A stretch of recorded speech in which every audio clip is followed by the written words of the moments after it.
আওয়ামী লীগ 2009 সালে তার যে ম্যানিফেস্টো, সেই ম্যানিফেস্টোতেও বলেনি 72 সালে এনারা ফিরে যাবে। তারপর আমি কোর্টকে দেখালাম যে ইতিহাসের বিকৃতি কনস্টিটিউশনের মাধ্যমে, সংবিধানের মাধ্যমে কীভাবে করা হয়েছে, যে আমাদের যে প্রোক্লামেশন অফ ইন্ডিপেন্ডেন্ট ছিল, তারপরে আমাদের পরবর্তীতে তার শপথ অনুষ্ঠান, সব জায়গায় শেখ মুজিবুর রহমানকে বঙ্গবন্ধু ঘোষণা করা হয়েছে, কোথাও জাতির জনক ঘোষণা করা হয়নি। এবং 1973 সালে ঢাকা ইউনিভার্সিটিতে ছাত্র ইউনিয়নের যে সর্বদলীয় সভা, সেখানে মোজাহিদুল ইসলাম সেলিমেরা এই বঙ্গবন্ধু উপাধিটাও কী করে নিয়েছেন, তুলে নিয়েছেন।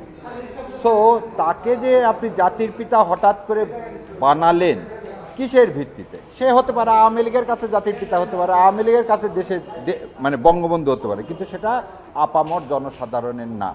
এবং এই জন্যেই এই যে ফ্রড, মানুষের সাথে প্রতারণা, এই প্রতারণার জন্যে এই আইনটা বাতিল হওয়া উচিত। কিন্তু এই আইনের সব কিছু আমি বাতিল চেয়েও দুইটা জিনিস বাতিল চাইনি। একটা হচ্ছে এই আইনের প্রথমেই বিসমিল্লাহির রহমানির রাহিম আছে, তো আমি কোর্টকে বলেছি বিসমিল্লাহির রহমানির রাহিমটা এক্সপান্স করে বাকিটা বাদ হবে।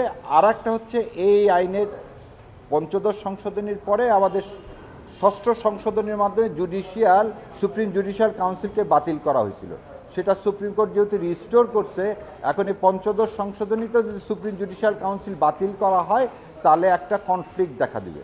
যেহেতু আদালতের রায়ে এই সুপ্রিম জুডিশিয়াল কাউন্সিল গঠন হয়েছে, সো বিসমিল্লাহ সুপ্রিম জুডিশিয়াল কাউন্সিল রেখে বাকিটাকে আমি বাতিল করার জন্যে আমি আমার সাবমিশন রেখেছি। আল্লাহর ইচ্ছা ইনশাল্লাহ মনে হয় হয়ে যাবে, বাকি আল্লাহ।